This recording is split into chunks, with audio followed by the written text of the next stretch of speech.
nouveau bilan lecture et c'est parti.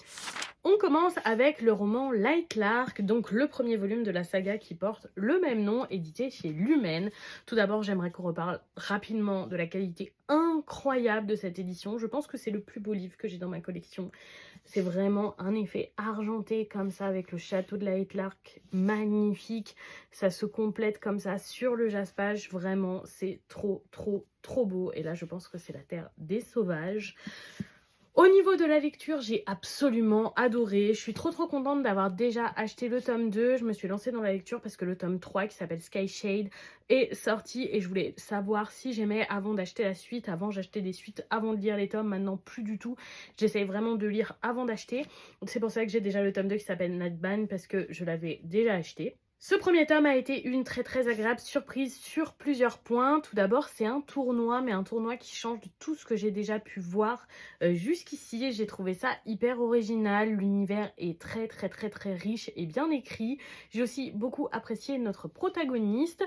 Le seul petit point noir qui est quand même petit sur ce tableau, c'est que je n'apprécie pas trop l'alchimie de la romance entre notre protagoniste et Grimm. Je suis clairement team Oro pour le moment, à voir par la suite. Je n'apprécie pas le personnage de Grimm jusqu'ici, mais globalement c'était super. Il reste encore beaucoup de choses à découvrir et c'est déjà passé beaucoup de choses dans ce tome. Je ne me suis vraiment pas ennuyée à la lecture et je vous le recommande.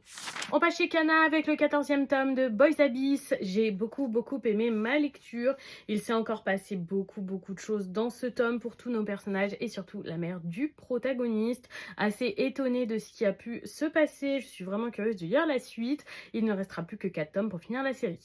On passe chez Crunchyroll avec le 3e volume de la Gracefield Edition de The Promised Neverland. Je suis toujours aussi fan de cette relecture. Vous savez que The Promised Neverland c'est mon titre préféré. Je l'ai déjà lu de nombreuses reprises. Cette nouvelle Gracefield Edition me permet de le relire et quelques années plus tard je me rends compte que c'est toujours mon chouchou et mon titre préféré. Ce volume nous a permis de terminer l'arc Gracefield, d'avoir l'arc dans la forêt et l'arc qui les amène jusqu'à la cachette à la rencontre de Hugo. Donc autant dire que c'est une lecture dense et dynamique où il se passe beaucoup de choses. C'est un bonheur de le redécouvrir et je l'aime toujours autant.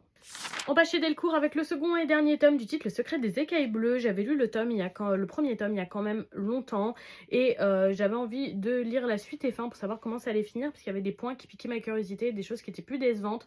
Côté planche, c'est toujours pas mon goût et je suis toujours pas fan des dessins, même la couverture je la trouve pas incroyable. Et côté lecture, j'ai aussi été un petit peu déçue malheureusement. Je m'attendais à une fin plus adulte que ça, mais c'est définitivement un titre pour les enfants avec un petit peu une fin tout est bien qui finit bien et les mystères qui font un effet soufflé retombé parce que je m'attendais à quelque chose de bien plus intéressant. Donc voilà, c'est dommage, mais par contre pour les plus jeunes, ce sera sûrement une très bonne lecture. On termine chez Glénat avec les tomes 6 à 10 d'Eijin. J'avais lu les 5 premiers tomes il y a déjà quelques temps. J'ai fait une relecture rapide avant de me plonger dans cette suite. Je savais pas si j'allais encore aimer ou pas parce que j'ai lu les premiers tomes il y a vraiment très longtemps et force est de constater qu'Eijin c'est toujours aussi chouette. J'ai absolument adoré ma lecture, c'est très original, il se passe beaucoup de choses, c'est dynamique, on a des beaux affrontements mais c'est pas brouillon. Franchement jusqu'ici je suis conquise et j'espère que je trouverai d'occasion la suite parce que soit je les ai lus d'occasion et c'est toujours plus avantageux financièrement parlant. Et donc voilà pour ce bilan lecture. Dites-moi si vous avez lu certains de ces titres ou si certains vous tentent. Je serais curieuse de vous lire et surtout je vous souhaite une bonne soirée tout le monde.